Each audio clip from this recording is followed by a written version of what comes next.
Perhaps this time it will decide to not be a jerk. Perhaps? Hey, it's not a jerk this time. Quality's still kind of low, but it's not a jerk.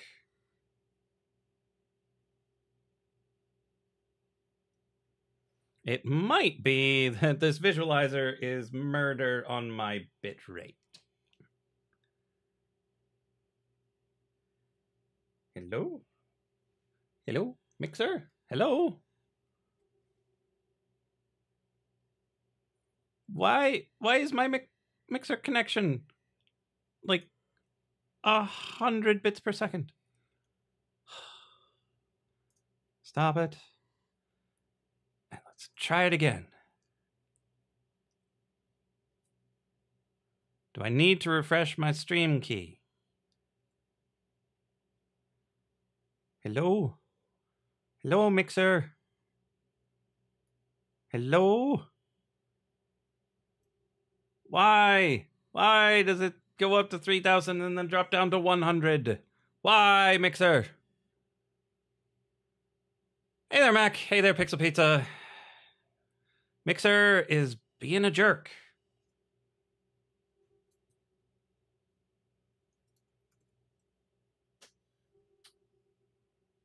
Big old jerk face. So I'm going to reset my stream key. And hope that helps. Actually, the very first thing I'm going to do, after I find my mouse, is try a different ingestion server.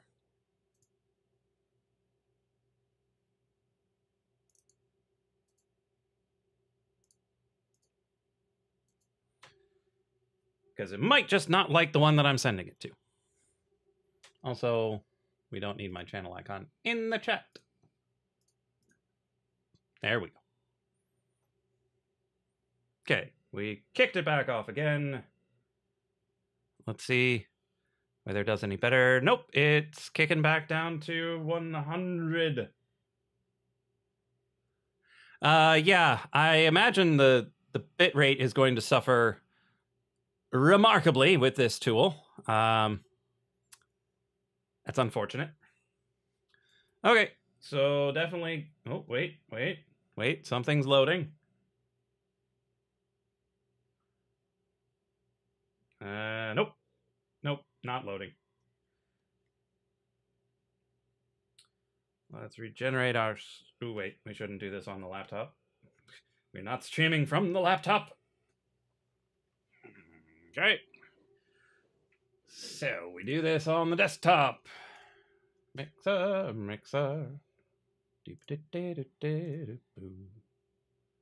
Regenerate the stream key, copy it.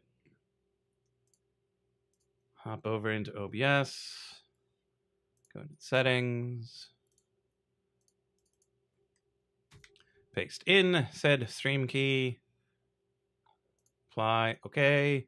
Let's try it again.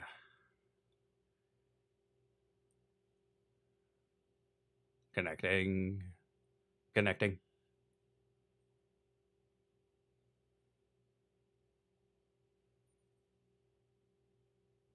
It seems to be having issues.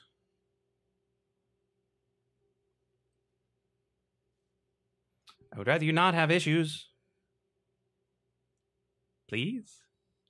Come on. Should not be this complicated. Grr. And if this crashes, then the other one's going to crash too, and all the people who are on YouTube are going to be disconnected, and then it's going to send out another notification to everybody. Come on. Don't be a jerk. This is really quite simple.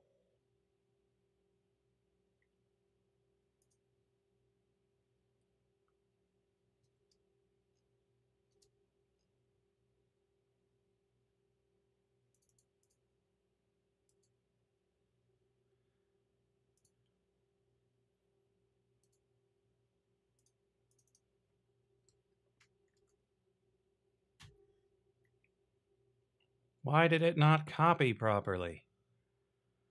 Okay, YouTube, I will be right back.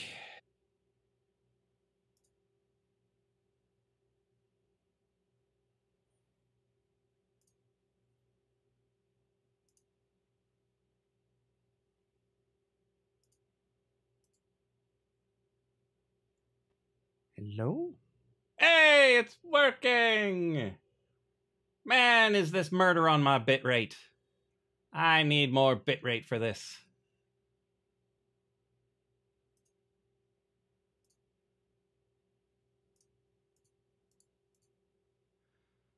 And we're back, I think. Hopefully everywhere, and then some. Oh, that was exhausting. Time to go back to bed.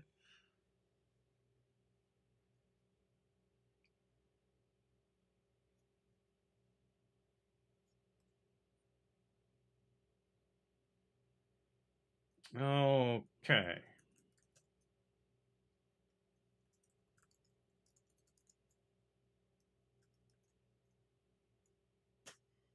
Announced on the Discord. Now to announce on the other Discords.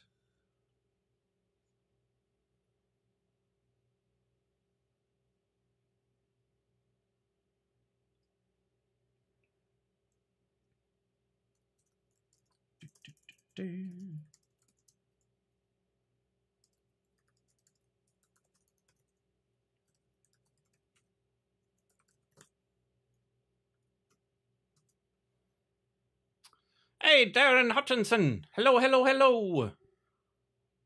It will be just a moment.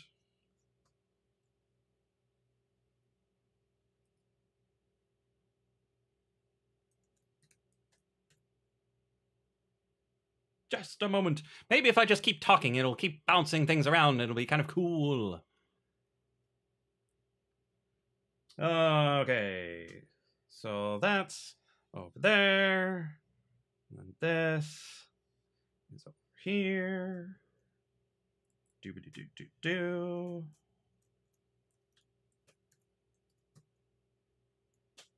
So that's over there, and I think everything's everywhere.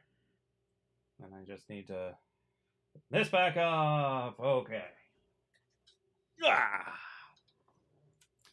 Yeah, simpler visualizer would likely be better, such that we don't have the bitrate issues.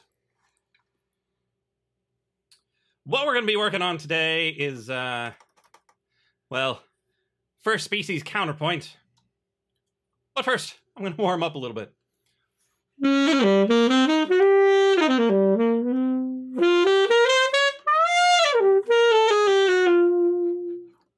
This mic is not particularly well suited to the alto saxophone, so I apologize for any weird spiking, any weird quality issues.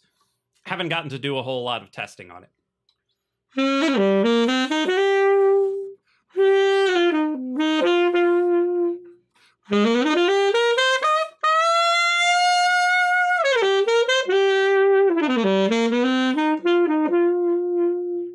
But I can see the chat while I'm playing, so I can actually respond to anything you say.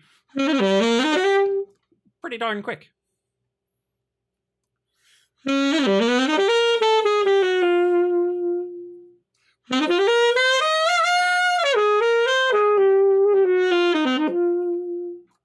And you'll be able to see in the visualizer which ones are waveform visualizers and which ones are spectrum visualizers. So the ones that bounce around like this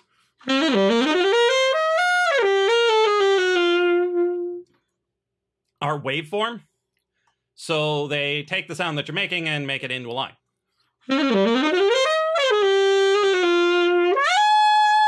So the higher I play, the closer together the peaks get. And the lower they get farther and farther apart. But you'll notice that no sound is just one thing, because all the low sounds have high stuff, and even the high stuff has some weird low things going on.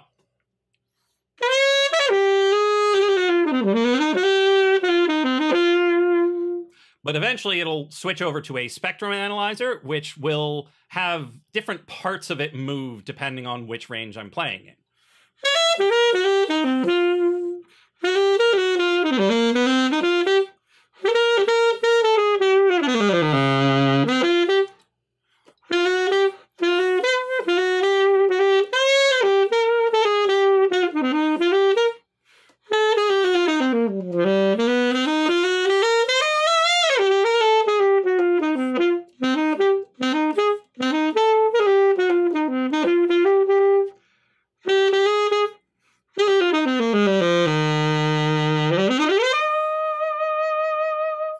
So this one is more spectrum analyzer than waveform.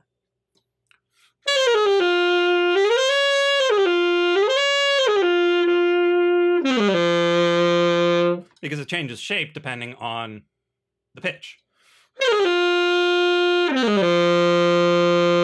And when I keep the pitch steady, keeps the shape steady.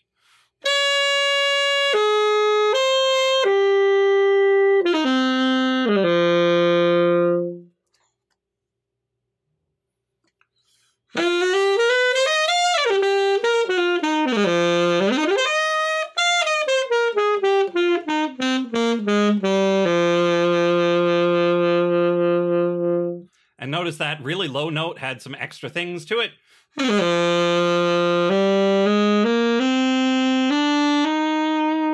It's unclear whether or not that's aliasing, or if it really does have such really strong overtones to it.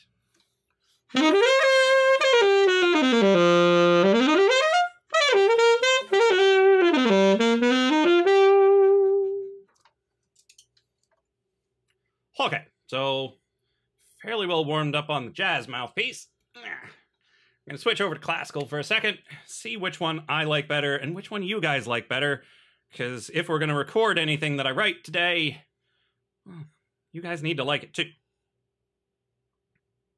And it is a fairly stark contrast between the two.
So, of anybody who's listening, which one do you like better?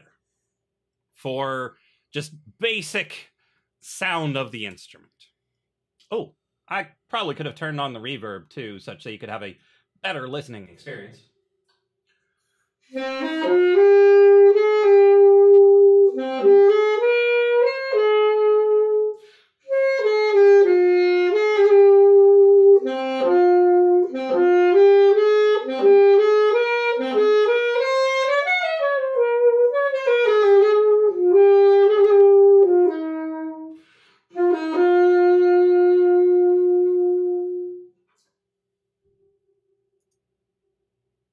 So, what do y'all think?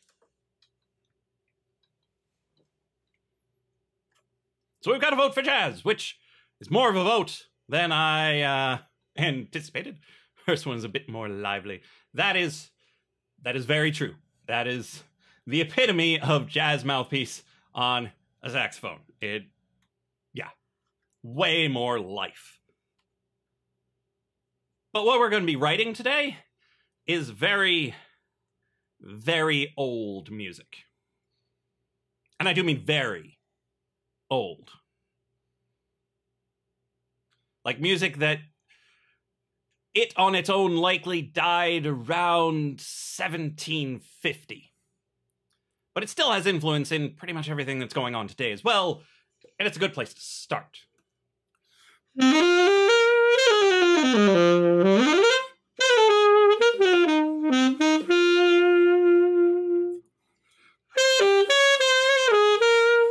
All right, let's put us back in the room.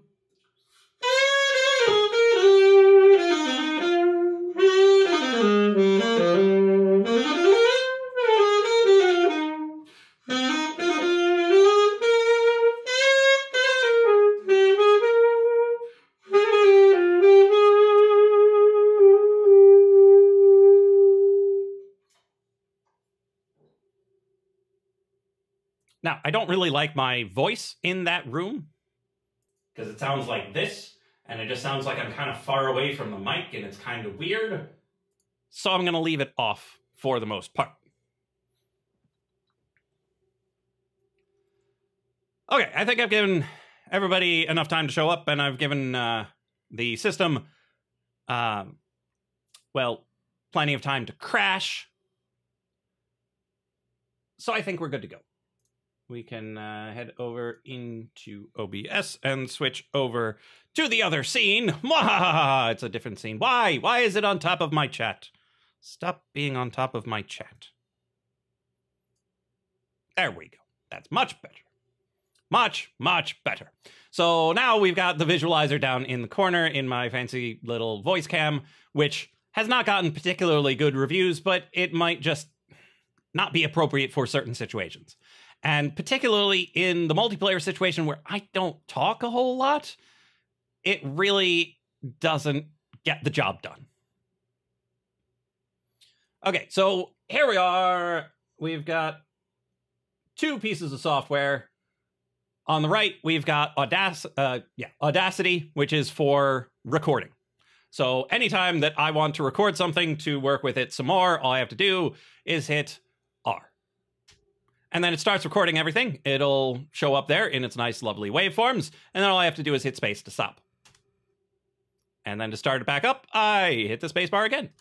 And then it starts recording everything. It'll show up there in its nice, lovely waveforms. And then all I have to do is hit space to stop. And so if I want some counterpoint to that, all I have to do is select the next track over, hit R, and it will play back the first thing, and I can accompany it on the other side, theoretically. Right, if I click in the right place. Let's go home, and then if we hit R, and then it starts recording everything, it'll show up there in its nice, lovely waveforms, and then all I have to do is hit space to stop. And then it'll play back both. And then it starts recording everything. It'll show up there in its nice, lovely waveforms. And then all I have to do is hit space to stop. Which, when it's my voice and they're right on top of each other, is not great. So we're going to pan one of them to the left. And we'll pan the other one to the right. And it should be easier to tell them apart. And then it starts recording everything. It'll show up there in its nice, lovely waveforms. And then all I have to do is hit space to stop. And that's the extent of the overdubbing that I plan on doing. Nothing more complicated than that. And so you can just click on any given thing, Control A to select all of it, backspace to get rid of it, home to be back at the beginning.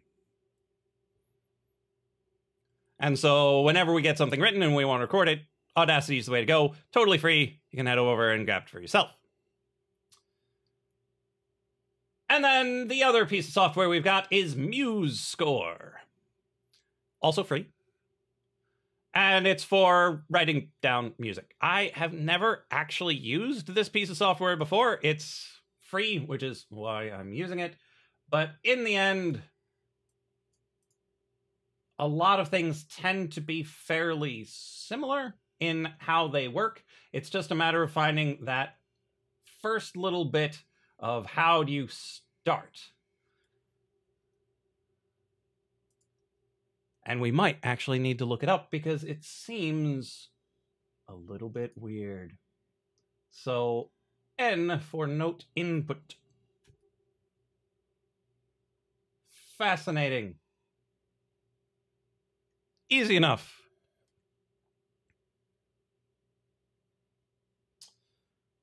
Group of usually men that sing together starts with barber. Forgot what it's called. It is a barber shop quartet, as we would find in Cuphead. And so to add notes, we just click on which note we want, and it adds the note. And then we hit N again to turn it off, and we're good to go. How do we rewind? Are you going to tell me the shortcut, or are you going to be a jerk?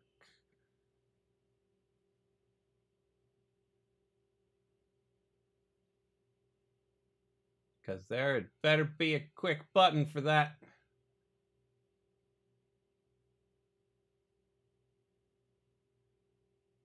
I Doesn't seem to be a quick button for that.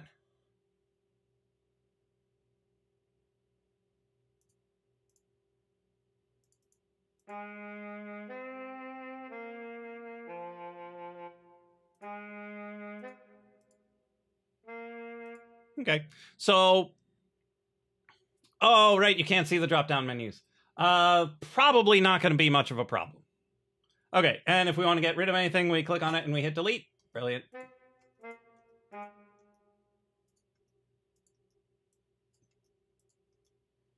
Super easy.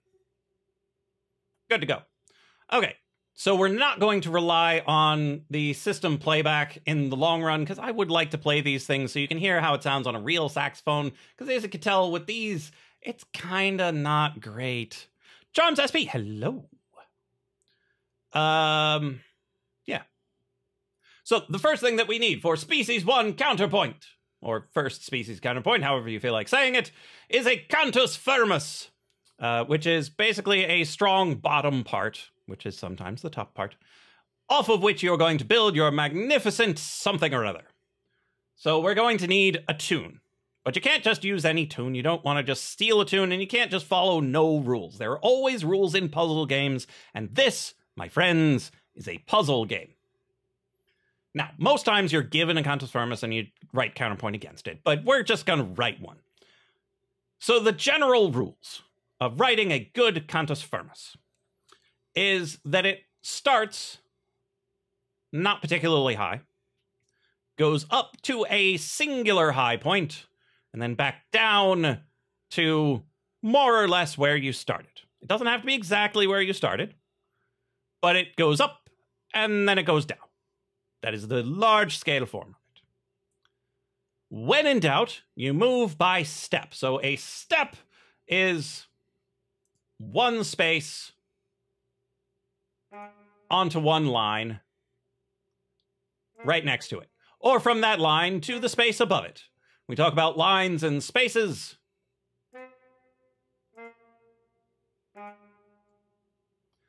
Hawkins! Quack, quack. And so here we are with stepwise and then repetition and then stepwise again.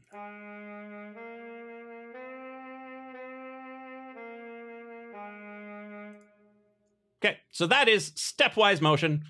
This is a repetition. You don't want too much of that. It gets real boring real fast. But you can do it. It is a thing that can be done. Or you can leap. You can leap by a third. So 1, a 2, a 3. So this is a leap of a third. And then you step back down. Or you could theoretically leap by a fourth. A 1, a 2, a 3, a 4. And then you step down some more. And then you could leap by a fifth. That is about as far a comfortable leap as you're going to go. A 1, a 2, a 3, 4, 5. But sometimes you're not particularly comfortable. You could leap a sixth, or a seventh, or, heaven forbid, an octave. But don't jump more than an octave. At least not in this era.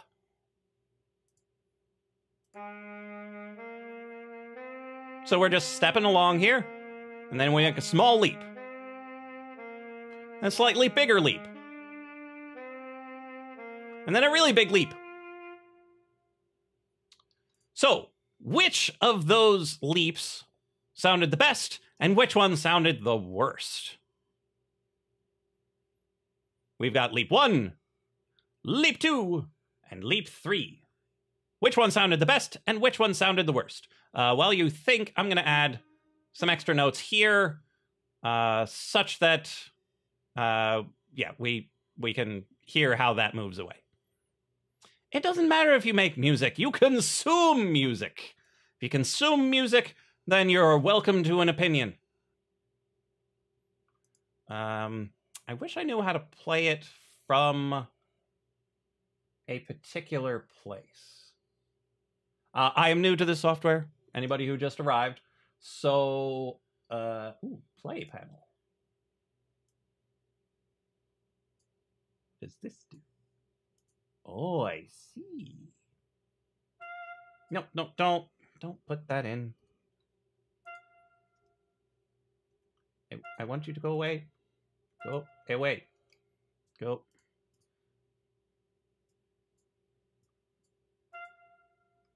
Why you no go away? Okay, now I don't know how to get rid of those bar things. Ah, there we go. Okay. So we're gonna listen to it again, see if anybody has an opinion.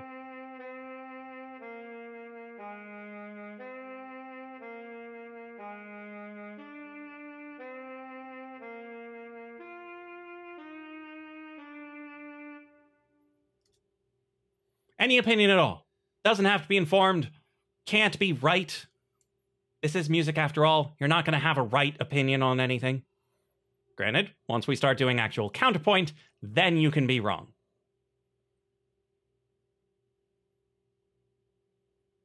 Okay, so sounds like something is building. All of them sound okay to you. And the first one sounds best to Mac, which, in general, is the Baroque way of thinking. That this first one is a nice small leap, barely even feels like one at all. The Baroque would hate this next one. And then this one does feel like a nice striving sort of leap. You're just like, yeah! But this one right here, from that F to a B, is one of those rules that people don't often get taught, but is really important. You don't want to leap this size of interval. Not that it's a fourth, it's the fact that it's an augmented fourth. I know that doesn't mean anything to you, but that is a tritone. It is the interval of the devil. Those of this time period and before associated this ba ba ba ba ba ba ba ba with the devil. But later we came to embrace it because it has a lot of flavor to it, and its most popular usage is in Maria. Just met a girl named Maria. And it's because of that tension that you get that Maria, where it resolves to something more friendly, and it's that crunch that really gives it its flavor. But what we're working on today is way pre-crunch. These were not crunchy people. They were monks singing praise. They were minstrels who were trying to remind you that life can be okay. They didn't need that sort of grit in their music yet. They really didn't. And so, we're going to avoid the tritone. We're going to move primarily by step. We can do occasional leaps. But when you leap, you generally want to step back the way you came.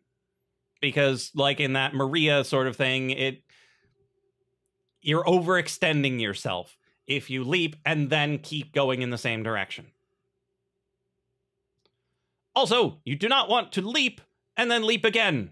Too much leaping tires you out. We work in the fields all day. We don't need to get tired from our music. It's no bueno. And so, those are the rules. Now, you guys are going to write me a tune to counterpoint off of.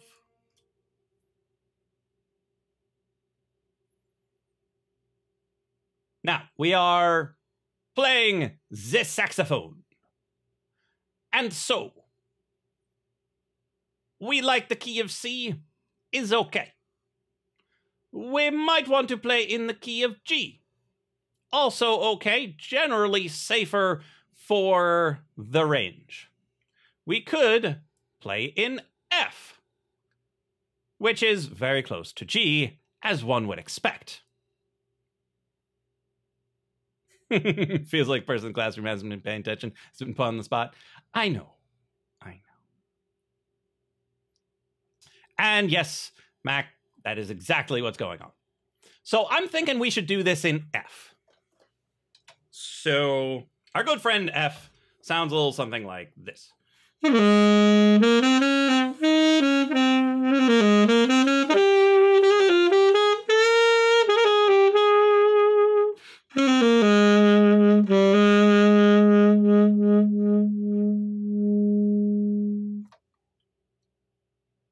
Now, people have said that certain keys have certain sounds of their own. I agree with them. E minor sounds very different to me than C minor, and not just because it's a third off. It just, mood-wise, feels different. But that's a talk for another day. I've given you enough time to think about whether or not you want to start with a step or a leap. But I'm going to be nice, and I'm going to start you off. Let's see. I'm going to start you off. Let's hit N. On F, such that you don't need to worry about where you're starting. We're going to do just, let's say, 8 bars, which is just 8 notes worth of things, and we're going to end on F. Because we're in the key of F, starting on F, ending on F sounds great to me. And I've now done a quarter of your work for you, roughly. Now we're just going to pick some notes in between.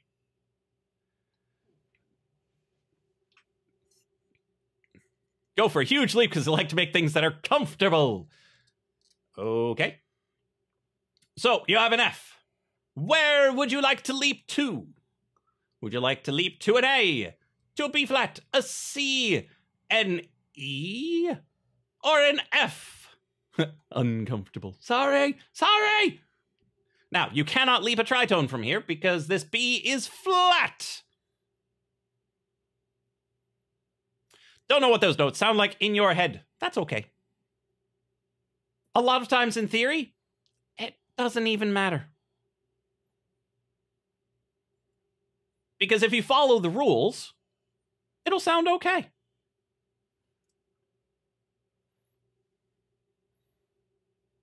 And I set out the rules. There are a lot of notes in here that you could theoretically pick. But I'm not going to let you, because we know they're not going to sound good. Oh, in practice, it's probably going to work out pretty darn well as well. Because I'm not going to have it play it for you until you're done. And then you'll see whether or not following the rules makes something that sounds nice. So, which note would you like? Keeping in mind, the farther you go, the more yearning it'll be. And we did just start this too. I told you the rules. You walk mostly by step. Occasional jumps. The bigger the jump, the less you should do it. When you jump, you generally want to step back in the other direction. You don't jump twice in a row. Those are the rules. You heard all of them. There are not many.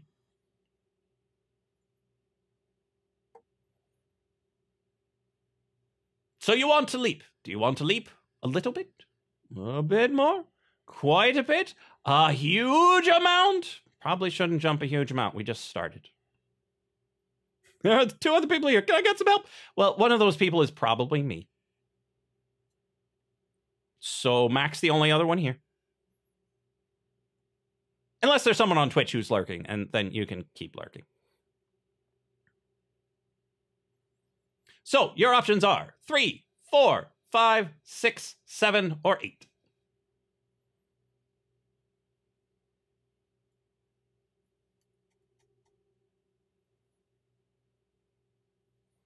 Six. Okay, you have chosen to leap to D. Would you like to follow the rules and step back in the other direction? I'm pretty sure you would. Sure, why not? Okay, now, you have taken a leap and stepped back in the other direction. Now the world is your oyster. You can leap again if you want. You can step again if you want. and you can go in either direction you like.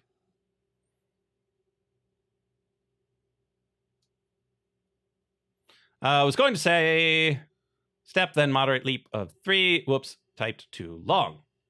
Well, we can do that now. So the question becomes, do you want to go down the third or up the third? Doing a step and then a leap is not strictly advisable, but can still be done and would still work out okay. If you leapt up a third, you would want to then continue up to the F, and that's kind of sketchy. So I'm going to recommend we jump down this third. And then since we leapt, we probably want to step back. And then we're trying to get to this F. So how about we just walk right on down?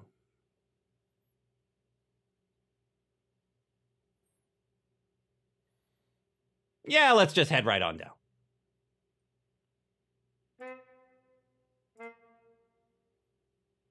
And so we've got ourselves a cute little tune that goes a little something like...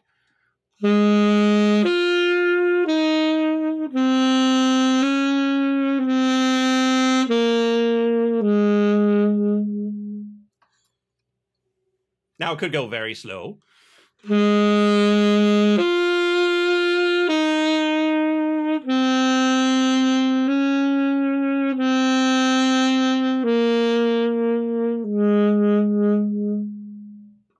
Or it could go fast.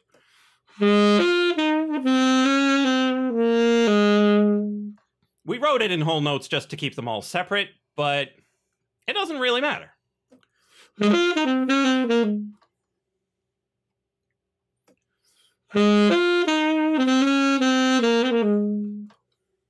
So yeah, we follow the rules, we get a nice little tune. It's got a little bit of character. And it doesn't hurt to play it. It doesn't cause any sort of tension. It's just nice.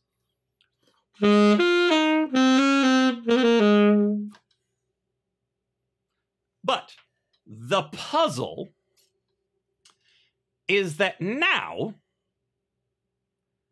we need to write something that goes along with it. And there are more rules that go for writing this next part.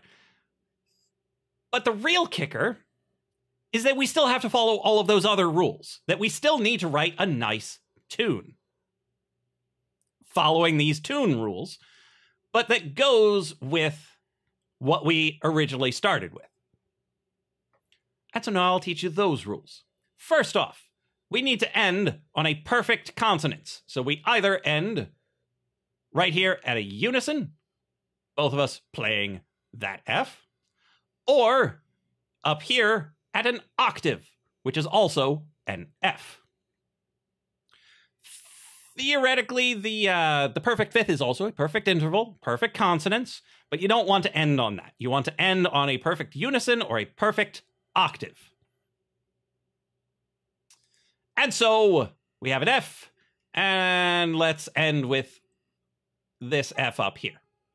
And yes, I'm going to do the counterpoint because that's what I'm here for. I'm getting you involved with the easy part. I will do the puzzling, and such that you can see what the puzzling is, and then maybe you can puzzle something out for yourself later. So the way I do counterpoint is backwards. Some people will start at the beginning and work their way to the end. I tend to work from the end back to the beginning, or from the end and beginning towards the middle. So the goal is to end up together. Now, what do you do from there? Well, you generally want consonances.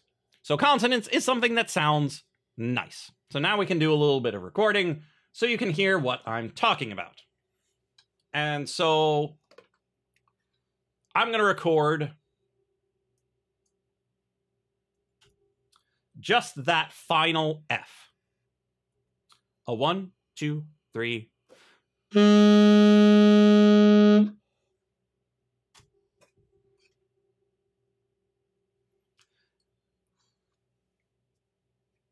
Why not do the same thing, but flip it? I can show you why that won't exactly work. But we'll get to that.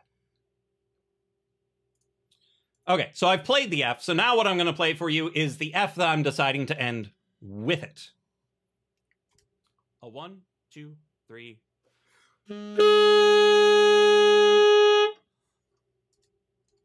A 1, 2, 3. So perfect consonances like that are hollow. They're really nice, but they're kind of hollow. And so you save them for very special occasions, particularly the ends of pieces. There is one other perfect consonance, the perfect fifth. A 1, 2, 3. Which is also kind of hollow. It's not as hollow as the a 1 octave. 2, 3.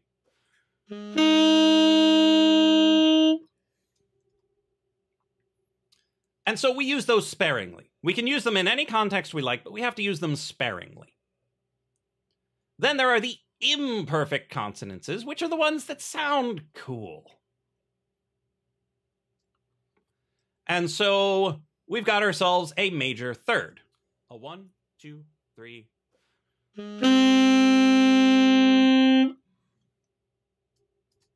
A 1, 2, 3. Yeah, Audacity is a little low in the mix. Let's kick that up a little bit. Let's see how high we can get that. 2, 3. Okay, that should be comparable. 2, 3. How's that balance? A 1, 2, 3.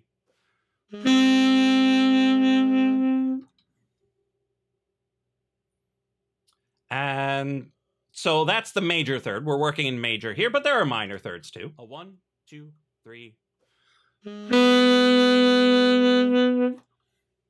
And so that one sounds spookier. A 1, 2, 3.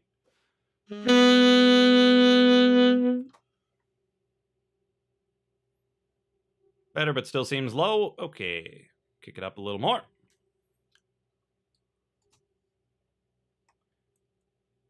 Come on.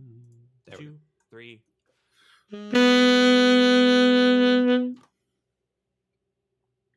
Okay, so that was a minor third. Now we need to talk about sixths, just like Scranhub was asking. We need sixths, because if there are thirds, there are also sixths. I suppose that logic might follow for you, but it might not. But there are. So this first leap from the F to the D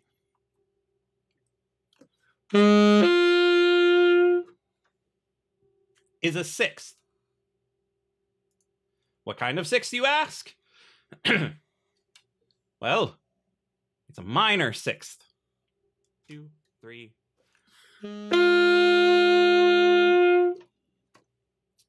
Which is strange to some, because you're like, oh, wait, light, why?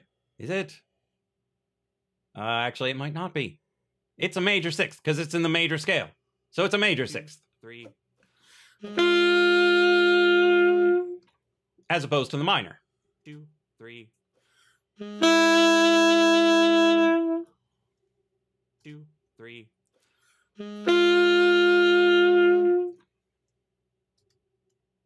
2, 3. But they're still consonances. They still sound nice. As opposed to dissonances. 2, 3. 2, 3. Dissonances, not so great. 3. 2, 3. So we avoid dissonances like the plague. Dissonances are not allowed at all in first species counterpoint. Consonances are good. Imperfect are used for most of what you're going to do, perfect are saved for special occasions. So right now we've got an octave, which is a perfect consonance. If we went like this, we would have a pair of octaves in a row. That is bad. I know, I haven't told you why, but octaves in a row or perfect fifths in a row are bad. They're no good. Mic volume is still overpowering the replay. Weird.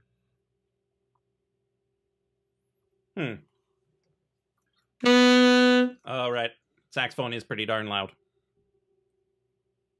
Let's give it another shot. 2, 3. Okay, that should be good. Okay. So, octaves in a row, bad. Fifths in a row, bad. So I'm playing the sax in real life? Yes. What did you think I was doing?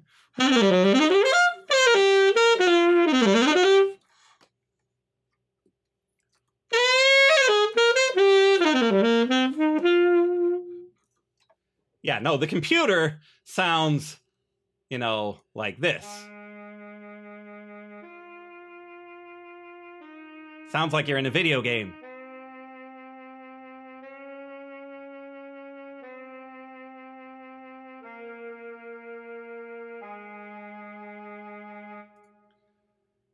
So octaves in a row, no good. It drags your ear away, does not sound great. So what we're going to do instead is have G to E, which is a sixth.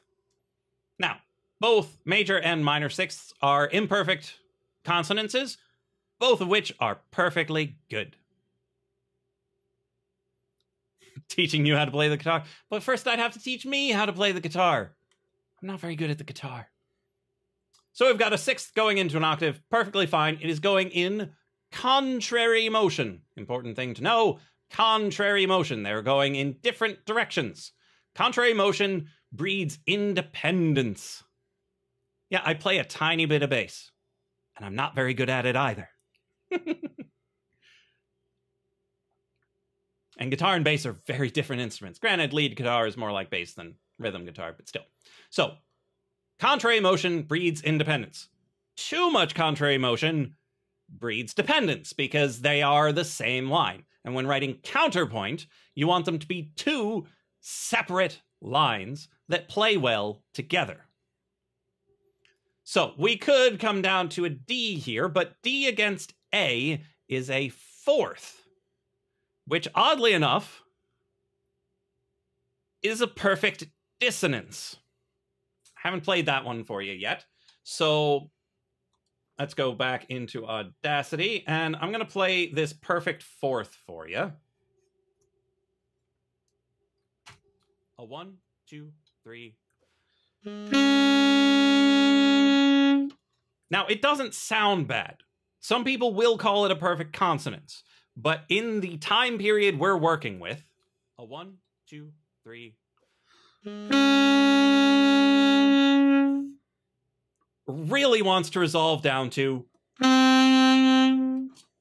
such that you get a nice 2, 3 consonant.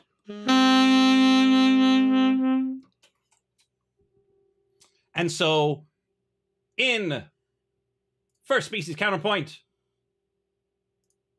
having an A against a D here is strictly forbidden. So we absolutely cannot have a D here. We don't want to leap up to this E, because then we will leap up and continue in the same direction. We want to avoid that whenever possible. So we're going to have to come back to it from above. So here we are. Do, ti, do. Do, yeah.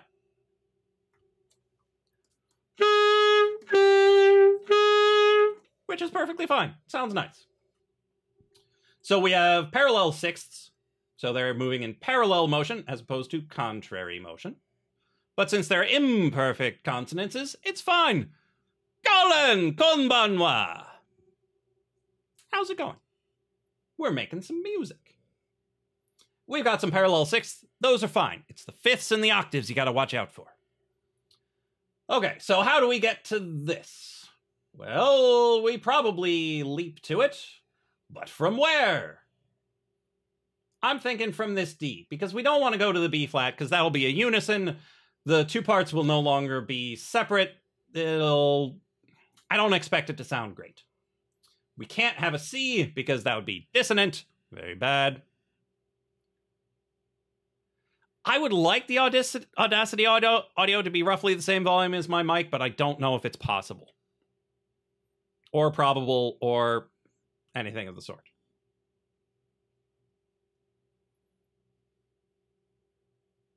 Oh, it's a bit louder now? Well, that's about time. We've been bumping it up for a while. Okay. So what we're going to do here is have a D. So we've got a little leap, a step back, and a step up. So, no problem. Okie dokes. So, do we want parallel motion here? Do we want contrary motion? Either one could be okay.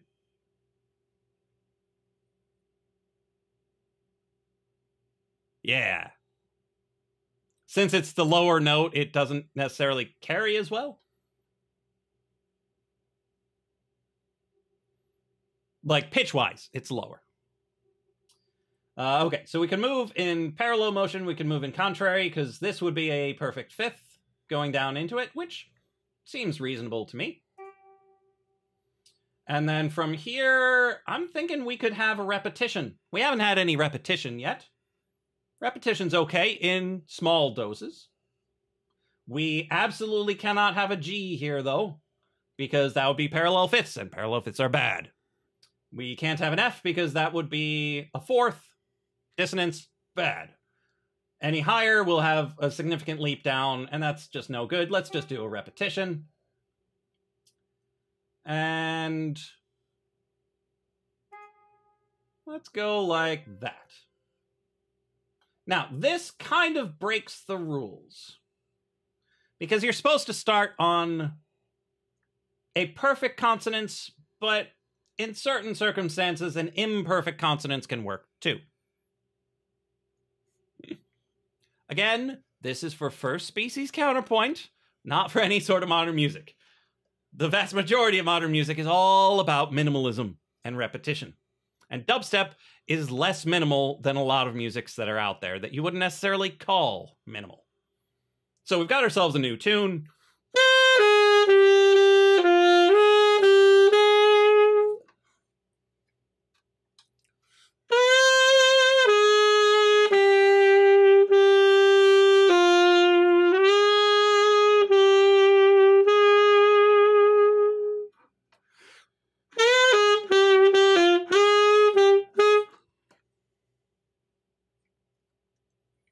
And so it's a decent tune.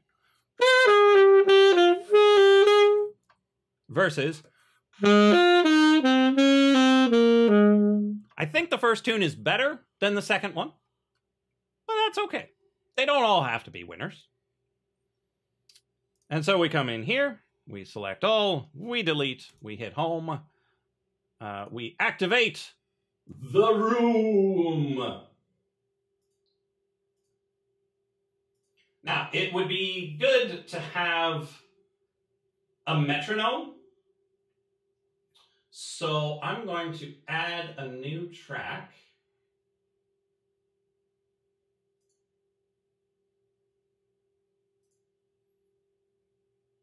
Down the bottom here. Reverb.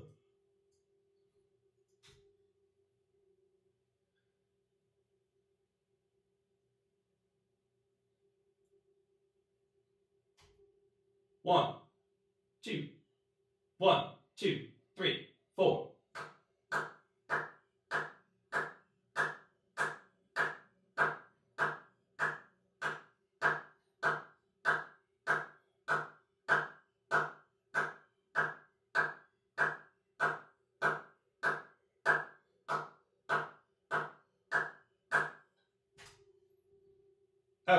So now that we've got a quick little metronome,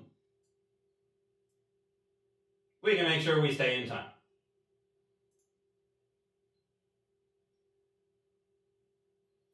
It doesn't need to be super evenly spaced, it just needs to be a guidepost.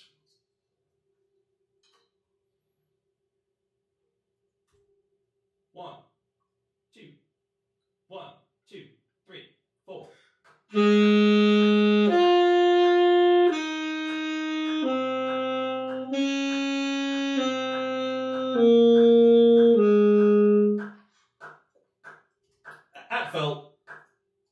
That felt really buzzy. So I'm going to delete that and try it again.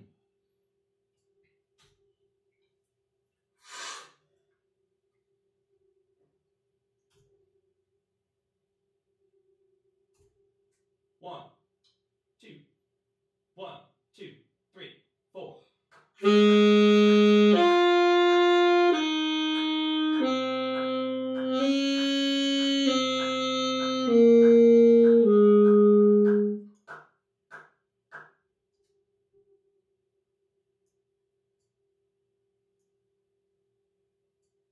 Okay, and then we record the other one.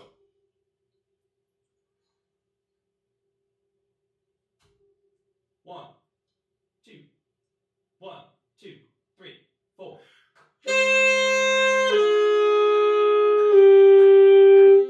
Okay, that timing was super weird.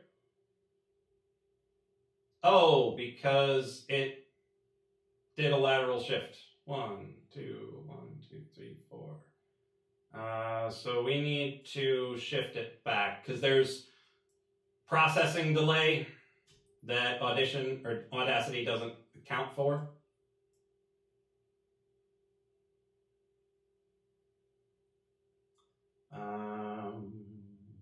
Don't use this enough to know exactly how to do it, but I believe we can do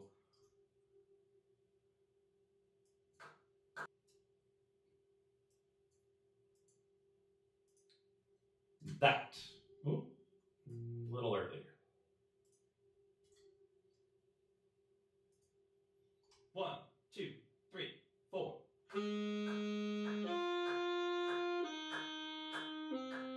Wow. Listen to that. Terrible timing.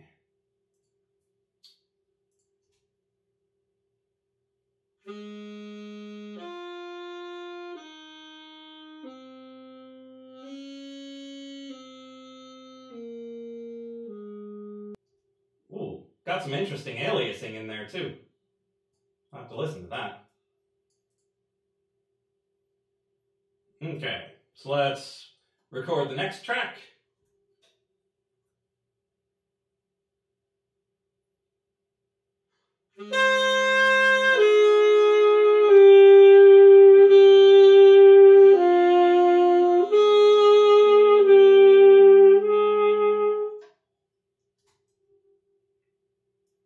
Okay, one of those sounded really wrong.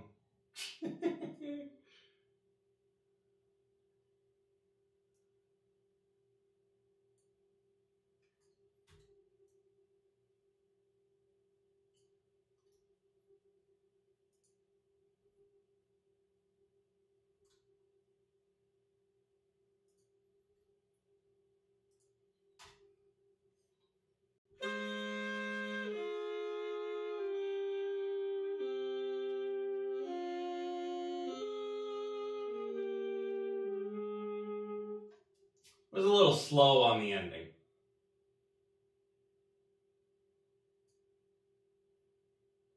Okay, so let's re-record the bottom part to match the top part. And this is how my overdubbing technique works. I record one part, then I record the next part, and then I go back to re-record the first part again.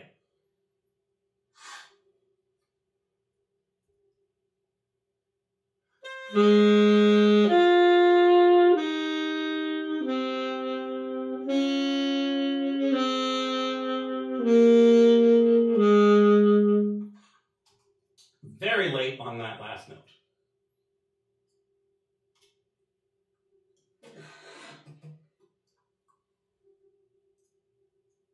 Trying it once more.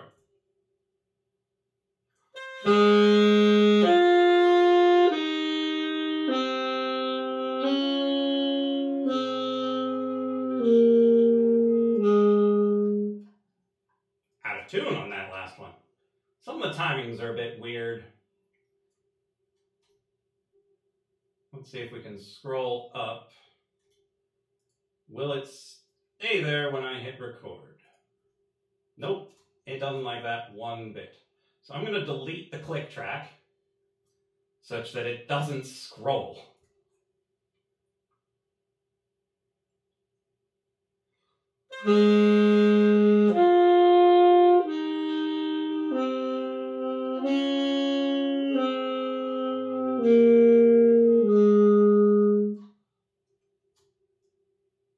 Yeah, I need to eventually change the shift back in Audacity because it has something that does automatically move it backwards for processing concerns.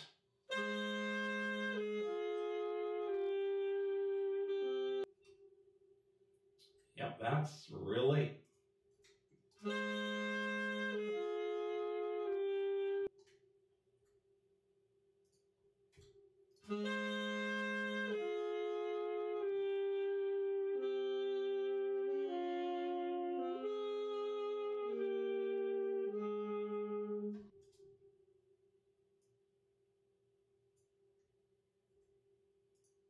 So I think in general my timing was pretty bad for this.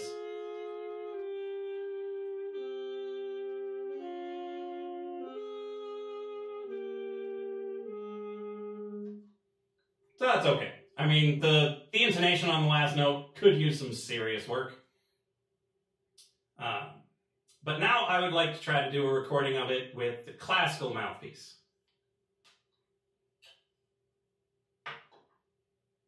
Which, Hawkins, you might not have been here for.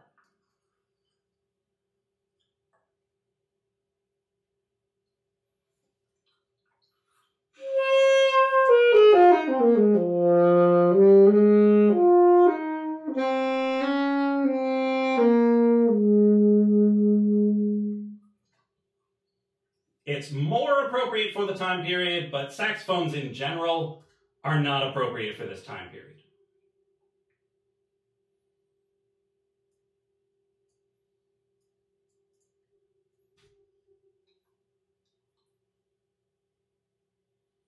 Okay.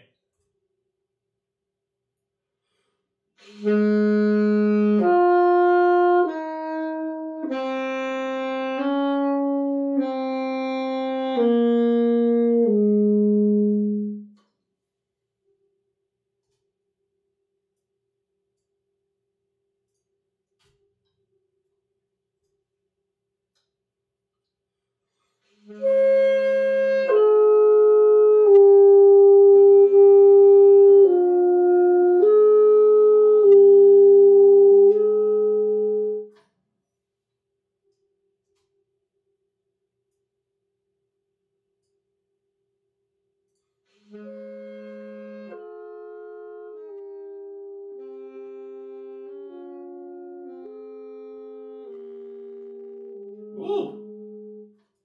Yeah, sometimes when doing this sort of digital thing, you get some really weird artifacts when you put them together. My goodness, those were some weird artifacts in that.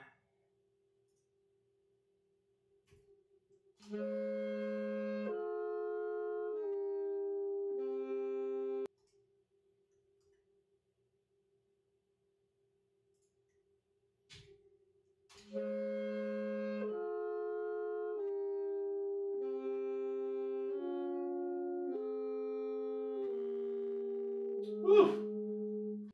Yeah, that G and E together, it was just like, nope, not doing it, not doing it.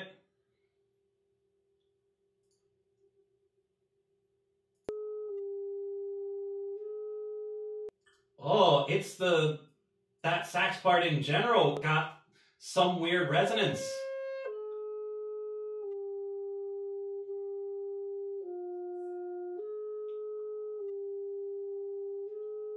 Oh, How did he even do that? That's so cool.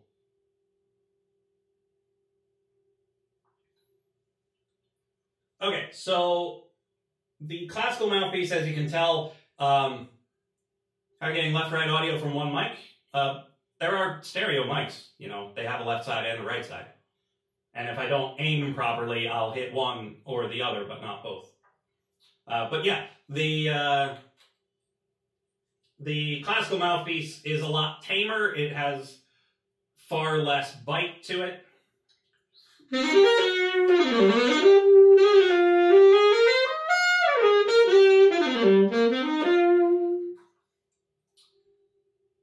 And so let's try a little experiment. Let's see, how does it, which would sound better faster?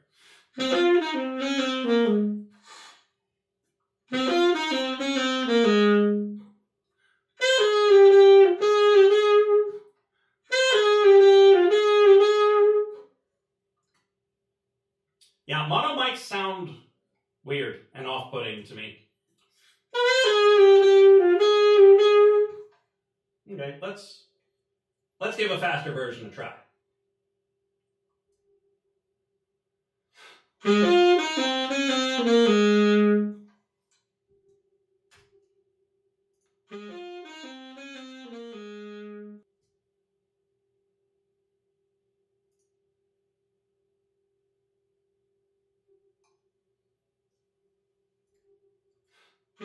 All right, we're doing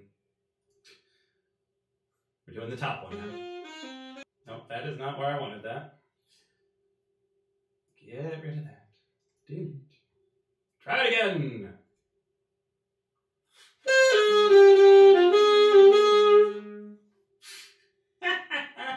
Not even playing along with it. Doesn't matter. It was the right tempo.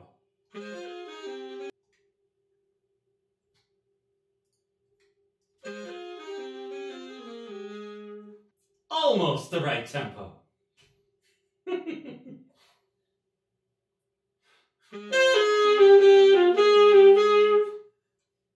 It's really hard for me to hear what it's playing, so it's hard for me to line up with it. Let's try it again. I don't think that was right.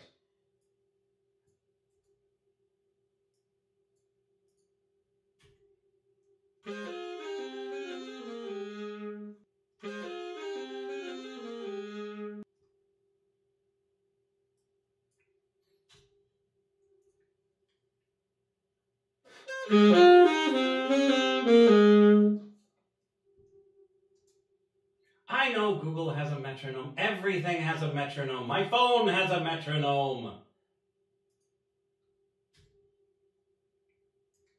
But if you think me playing along with myself isn't loud enough, I mean, the only thing that's going to be loud enough is if I grab my Dr. Beat. See, it's better to just know the tempo and play the tempo.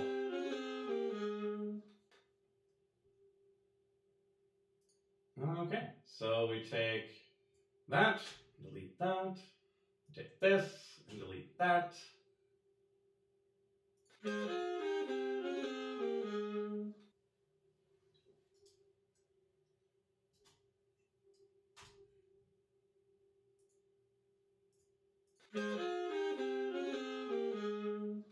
So, aside from the little bit of bad intonation at the end, we've got ourselves a nice little tune.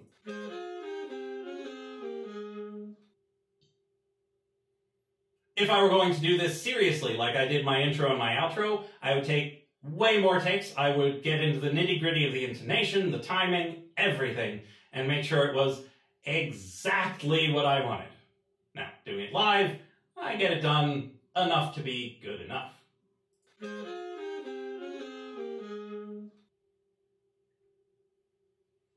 So what do you think? Is it music? Is it good? Is it nice? Is it terrible? Is it awful? Is it cacophonous nonsense?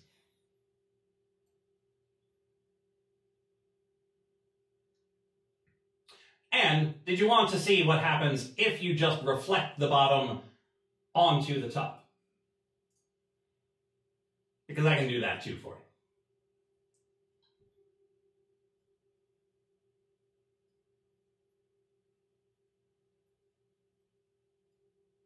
And an important thing to keep in mind is that this is practice.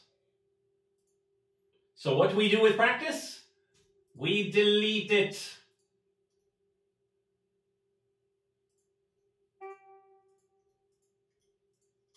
Goodbye, practice. Because you're supposed to do these things over and over again. These are not music. These are exercises. And so they help you learn the rules. They teach you how to solve the puzzle, because it is a puzzle game. You are given a couple of rules that are hard and fast. You are given a couple of rules that are squishy, and you do what you can within the hard and fast rules to make it as good as you are able to make it. And you can optimize it in lots of different ways. Ale, hello. That is an adorable panda you've got there. So, you want to reflect it back. Where are we going to reflect it off of? Are we going to end on F and reflect it this way? Are we going to reflect it off of this D here? Are we going to reflect it off of this F? How would you like to reflect it? So you give me a point of reflection, and I will reflect it.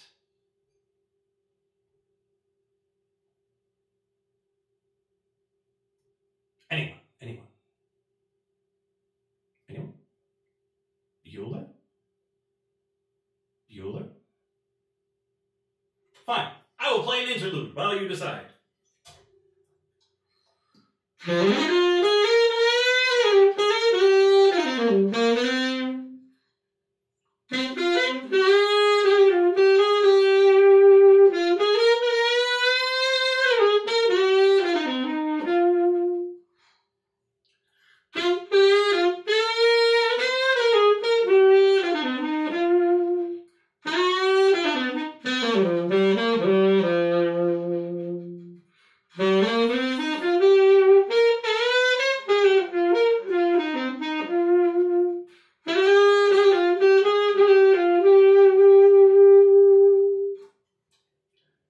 So reflecting off of this B flat here would lead us C, D, E. It's going to be a horrific ending, but I'm happy to do that if you want to hear it. But then again, if we reflect it off of F, we'll have a horrendous middle bit, so we'll see how it goes. But probably going to want to reflect it off of the F. We'll see how that sounds first.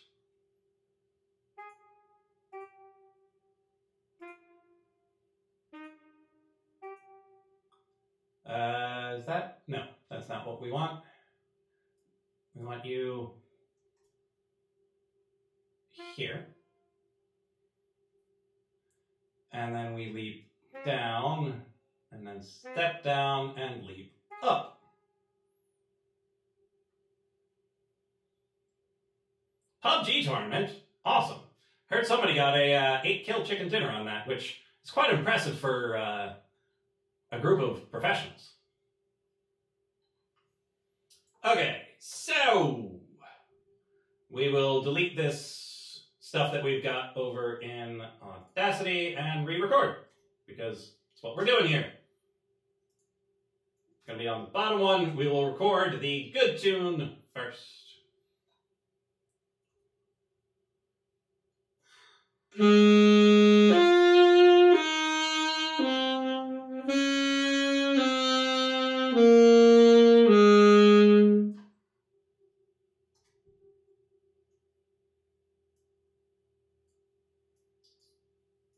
Then I'm going to practice the other tune such that I know exactly how it's going to go.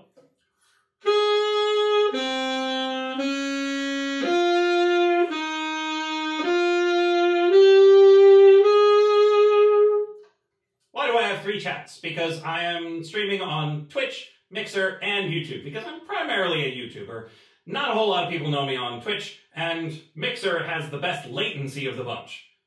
By far. If I could be on just Mixer, that would be amazing. low latency, friendly people, all that. But it's another account that people don't necessarily want to have. And I totally get that. I'm right there with you. I totally understand not wanting yet another thing to remember. Okay, so perfectly good tune. Let's see how it stacks up when paired with the other one.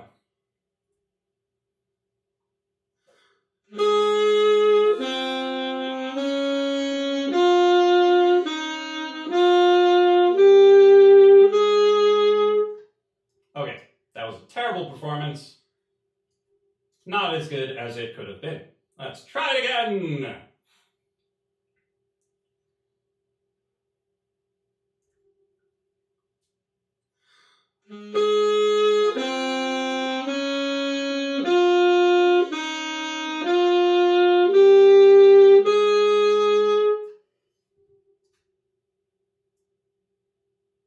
And so we have this, and then we shift it a little bit. Perhaps a little bit further.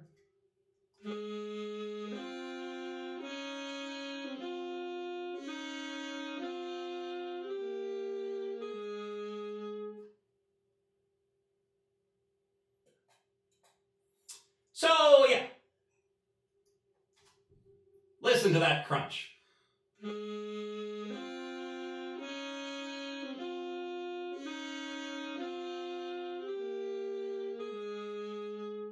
So, the ending is fine, but you get a bit of crunch in the middle, as expected, between this C and this B flat. C and B flat, crunchy. DNA are not great, but not horrible. DNA, again, not great, but not horrible. Against the rules, which is why our other version sounded better. And so you can predict, given the theory that we were presented with, that this part in the middle would sound really sketchy, but the ending would sound okay. And that's the purpose of music theory, is to be able to go in with something on paper and know whether or not it's going to be okay. Now again, this is first species counterpoint. This is just note against note. It is very strict, it is very rigid. You only have so much you can do with it. There are more species than just this one, where you add more notes against each of the other notes, and you get a lot more freedom with what you can do. And after working your way through each of the, I believe it's 4 unmixed species, after that, then you're at a point where you are ready to write what most people would consider music. Because this is not music, this is just a series of notes that sound kind of okay together. And in some cases sound really nice together. But again, it's completely contrived. It's not what you're going to write for real music. But this right here is behind the vast majority of music that is written, particularly in Europe or Europe-influenced places. Yeah, you went with the middle to keep from going too low or too high, but we still had crossover right here in the middle here.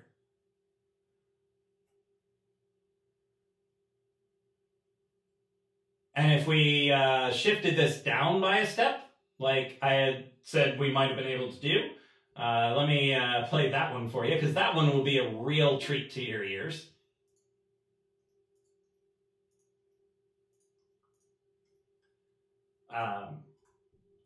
And so we'll reflect it on this B flat.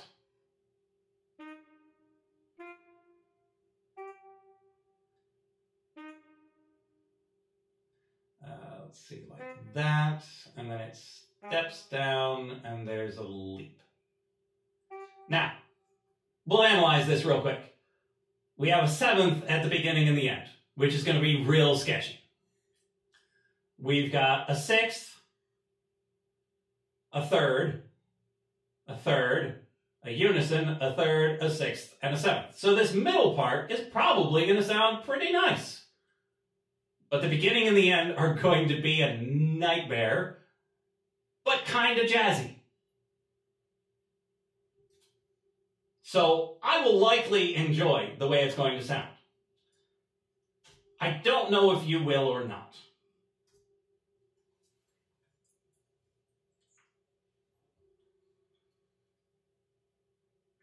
Let me practice it real quick. Wait a minute, why are we going from E to F? We should not be going from E to F. That is the wrong note. Let's not have both of those in there, thanks. Yeah, should be a G. Contrary motion everywhere, third step, sixth. Okay, G to D is a fifth, also fine.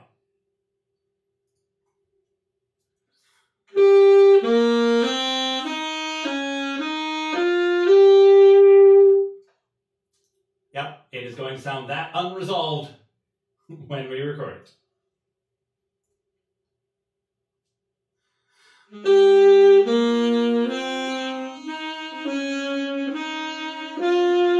Okay, tempo, tempo, tempo.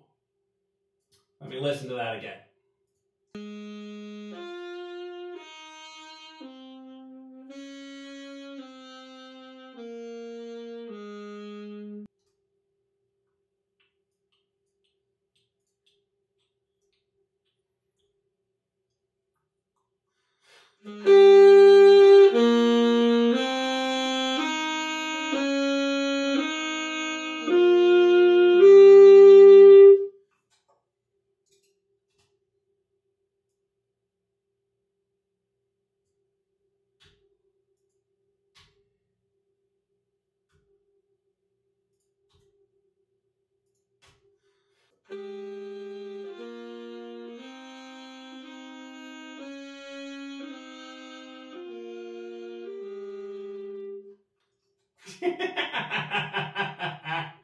Oh, I love it.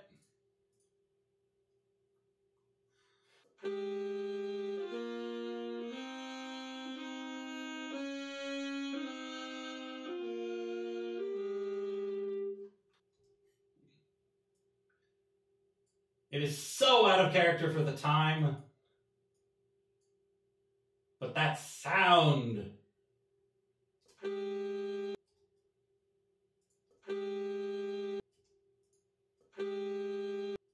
Love it.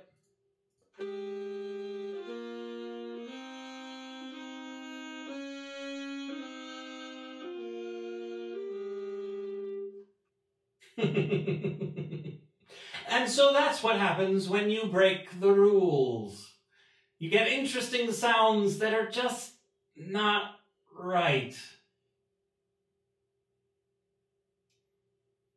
Just not right.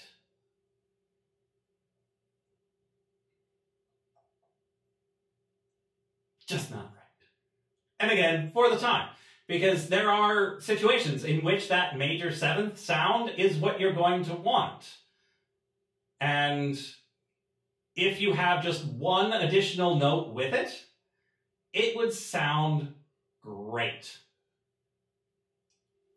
So I'm going to delete this recording. So if you have a super huge attachment to it, it'll be available in the VOD. What we're going to need for this next bit is another track. Never thought hearing off music would be entertaining? That's the entire point of off music. Where you're like, oh. Okay, so... Yep, let's record that one.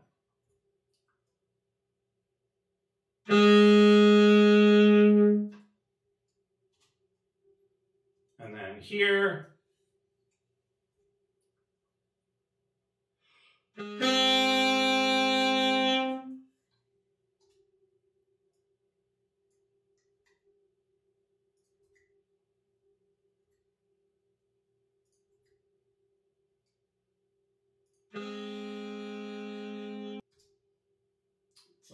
little late.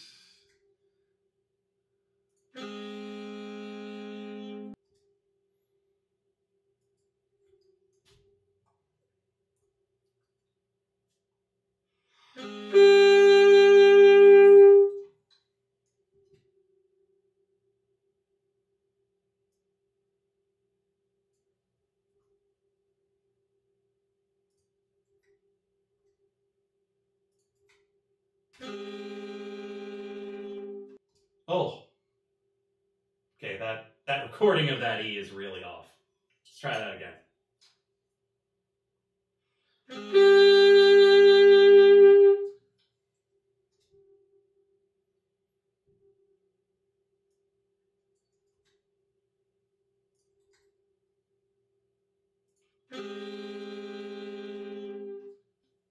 Yeah, I think it's still the E that's having issues. No, that one's good.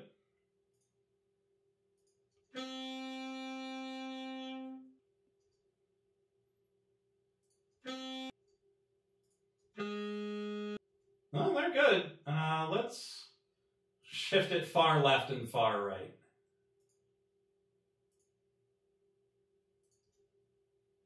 I wonder if they're out of phase or something.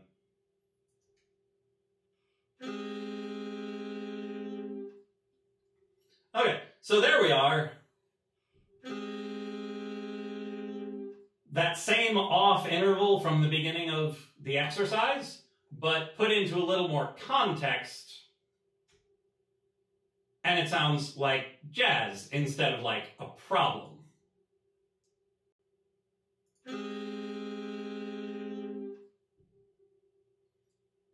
Potentially a little too far to the left.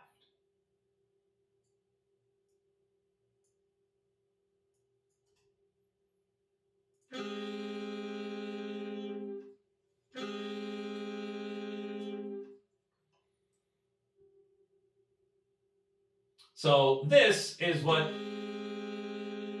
is called a major seventh. Okay, I'm gonna be talking a bit, so let's take the convolution off. And there we go. That's probably so much better to listen to for my voice. But we still have a bit of reverb for the recording itself, and that's kind of nice. So it has a major third from the F to an A, and then a major seventh to the E, hence it being a major seventh chord. Yay! Music theory. If you had an E flat, it'd be a dominant seventh chord, which would be even more jazz sounding. So let's record that, get rid of the E.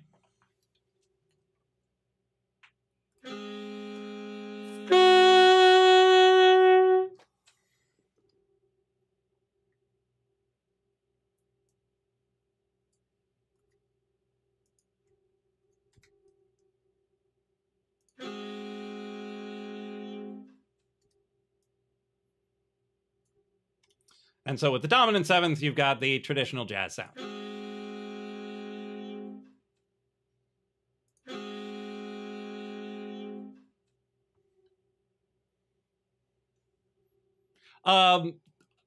Since it started right at the beginning, it was difficult for me to hit R and then get to the saxophone for me, and then so I just recorded the E flat whenever I felt like it.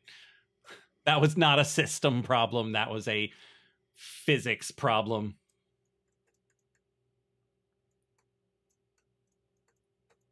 And so, yes, that is jazz chord, ba-bam. But all of that is derived from this counterpoint. That's how you end up in these places with these strange sounds, is just an extension from this into the next species and the next and the next, until you start seeing that if you jump more than once, it's no longer a line, it starts being stacked up notes, like this harmony that I just played for you. And hence, guitar and piano playing multiple notes at the same time, implying things that you would do in counterpoint. And some people would be like, no, it's the other way around. Everyone started with just one note, their voice. And so Counterpoint is generally accepted as what came first and led to harmony. But then it keeps going back and forth and back and forth, and then you never know where anything really came from. So, does anybody have any questions about this Counterpoint, about music, about anything that I could talk to you about? Because we've got about 15 minutes before I'm going to call it.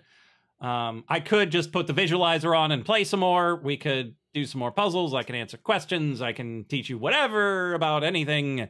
I don't know if anyone's still here. I don't know if the Twitch stream is even still running. I suppose I could check that.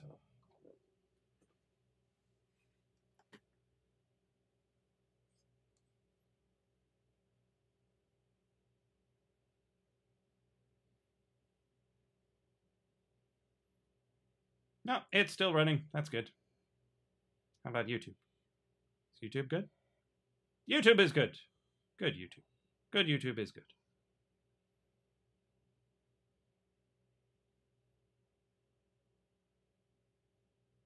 Mixer was a little slow, but it's fine.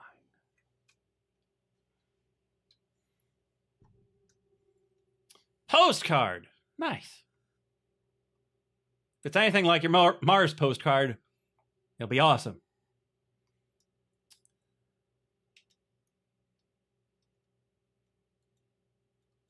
So if I did put the visualizer back up, it would likely murder your bitrate. But I imagine some people don't mind that so much. I'm happy to just play. I'm happy to talk. I'm happy to run through another example. But then again, if everyone is Switzerland, nothing ever gets done.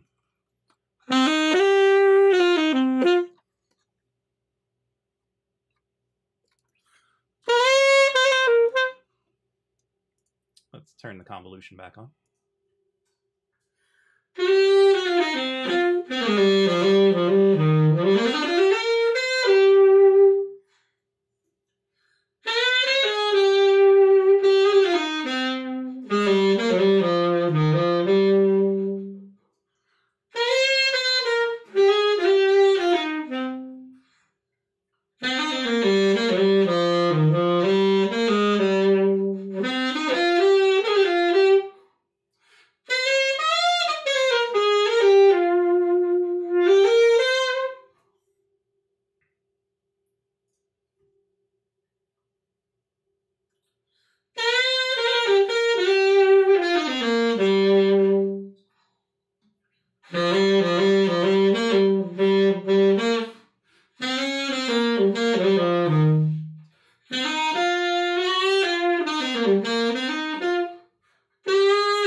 Ciao, Golden Mac.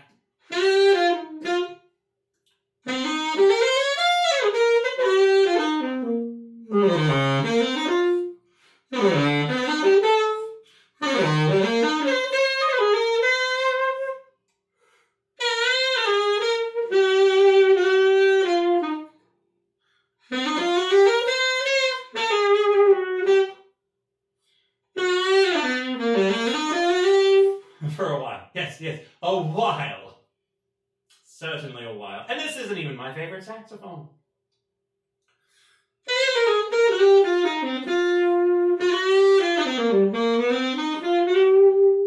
But this reed is brand new. Just came in the mail.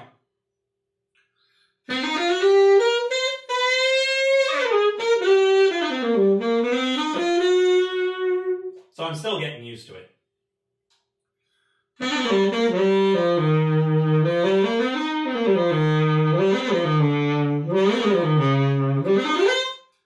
Really enjoy how it plays the low end, though. And it won't just be in your imagination, it will in fact be happening.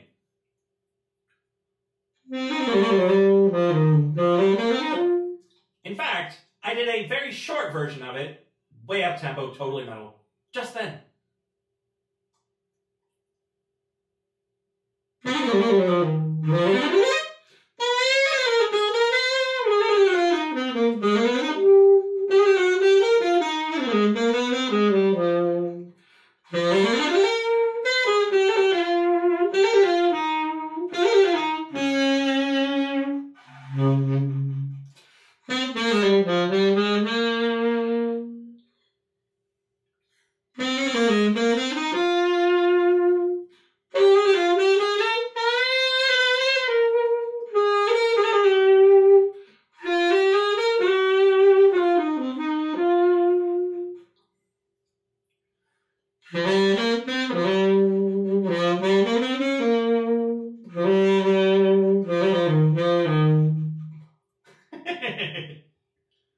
Oh, that does sound like her.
So what's on the postcards?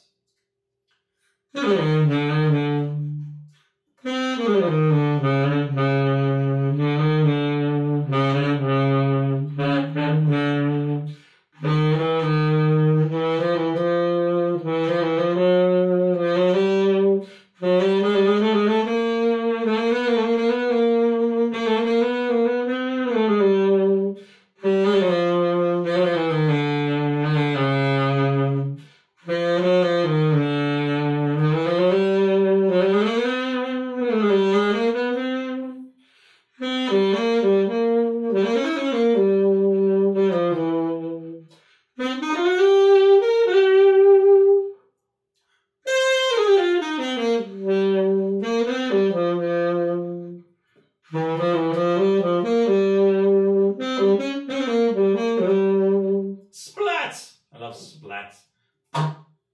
That's right, you can splat on the sax.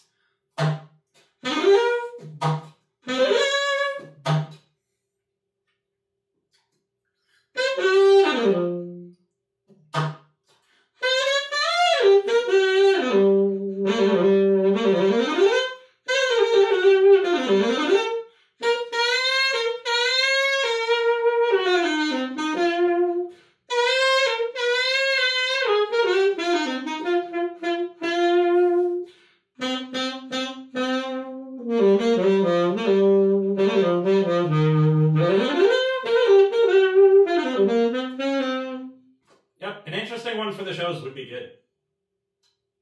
Even if it's splat adjacent.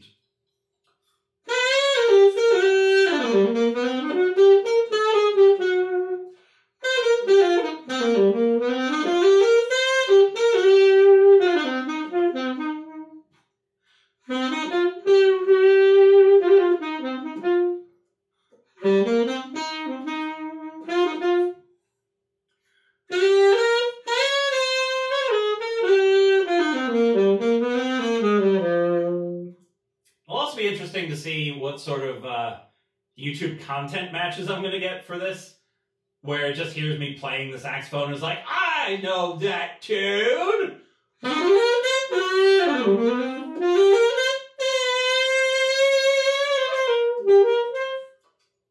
You don't know that tune. I'm making that tune up! I'm looking at you, YouTube.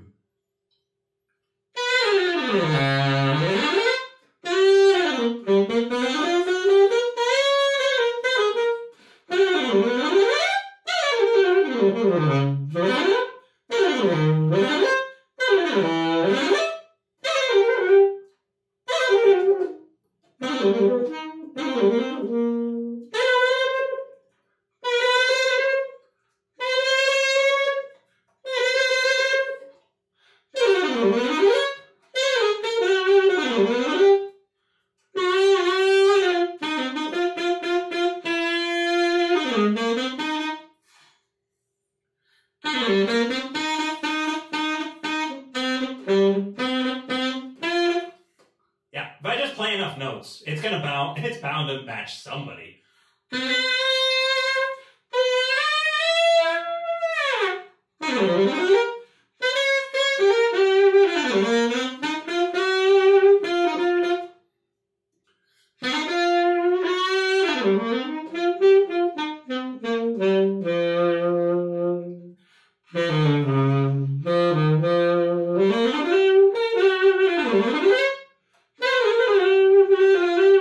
Well, it'll probably hear like, and you're like, oh, that's from Metal Gear Solid.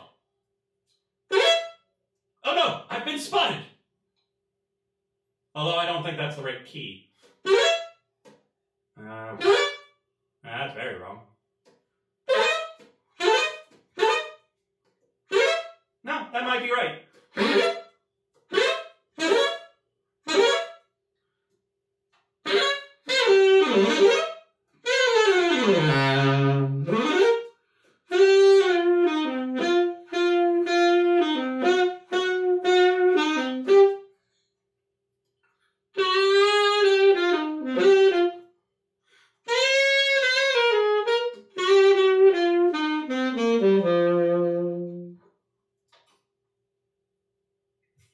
'30s jazzy Cuphead style Metal Gear game. That would be amazing.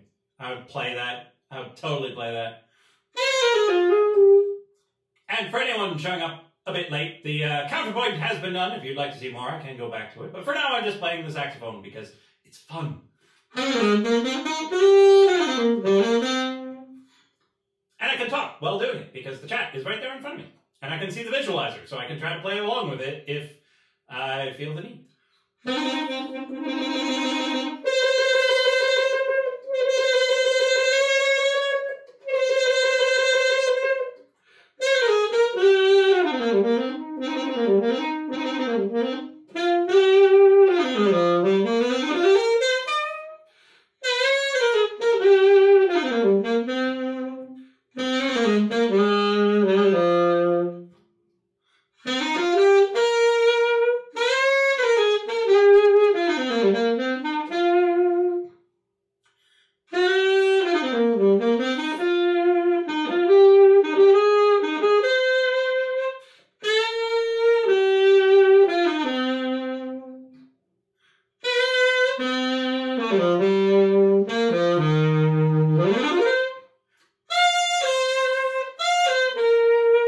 I love the Spectrum Analyzer boxes because they just show exactly which note I'm playing. And I can adjust the shape by the note. They never seem to stay around very long.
And that, my friends, is 8:30.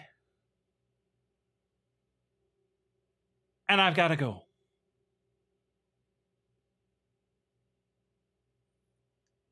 It's been a lot of fun. Ugh. I do enjoy playing. I enjoy sharing Counterpoint with everyone. Sorry for whoever just showed up on Twitch. But it's time for me to go. Thank you all for being here. It was an interesting experimental stream. I don't know exactly how well it went, but I do enjoy playing. I do enjoy Counterpoint. Counterpoint might not be a crowd favorite just yet, but once we get into some of the later species or just straight up composing music, might be a little more popular. And again, it's Wednesday. Nothing's popular on Wednesday. Yeah, no, nothing is popular on Wednesday. So I will see all of you in the next live stream or video of, I don't know, Dark Souls or Counterpoint or who knows what with light.